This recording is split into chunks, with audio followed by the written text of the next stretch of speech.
बारे में वर्ष सेवन में करती हूँ। मैं आप सभी के सामने बापू की बाती का वाचन करने जा रही हूँ, जिसका शीर्षक है बॉल से फुटबॉल। उस समय फुटबॉल का खेल तरह तरह के लोगों में फैल रहा था। दक्षिण अफ्रीका में रहने वाले हिंदुस्तानियों में भी फुटबॉल खेलने के लिए तो लोग इकट्ठे होते भी थे। बहुत से लोग दूसरों को खेलते हुए देखने के लिए आते थे। लड़कपन में मोहन एक दूसरे से बचता था। उसे समझ भी नहीं आता था कि शिक्षा में विद्यालय में खेल क्यों होता है। लेकिन अब मोहन बड़ा हो चुका था। दक्षिण अफ्रीका में वकालत तो कर ही रहा था। भारत में आए लोगों को एकजुट कर रहा था। इसके बिना वे अपने साथ होने वाले नाइंसाफी का विरोध नहीं कर सकते थे। किंतु उस समय अनजान लोगों को बड़ी संख्या में एक जगह बुलाने का कोई तरीका नहीं था।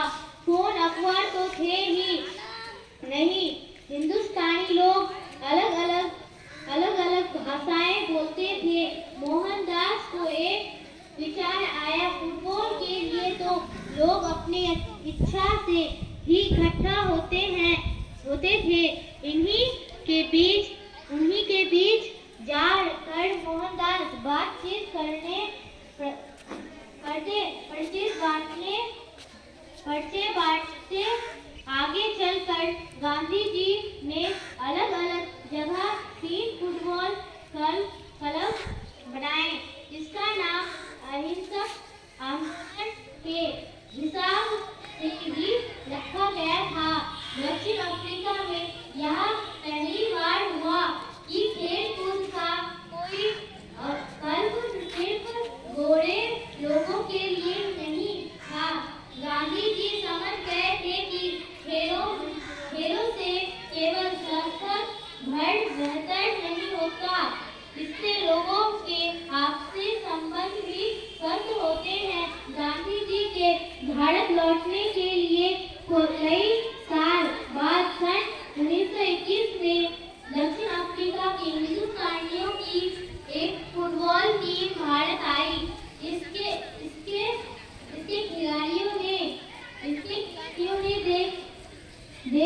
देश में कई मैच खेले। वे गांधी जी से मिलने भी गए। धन्यवाद।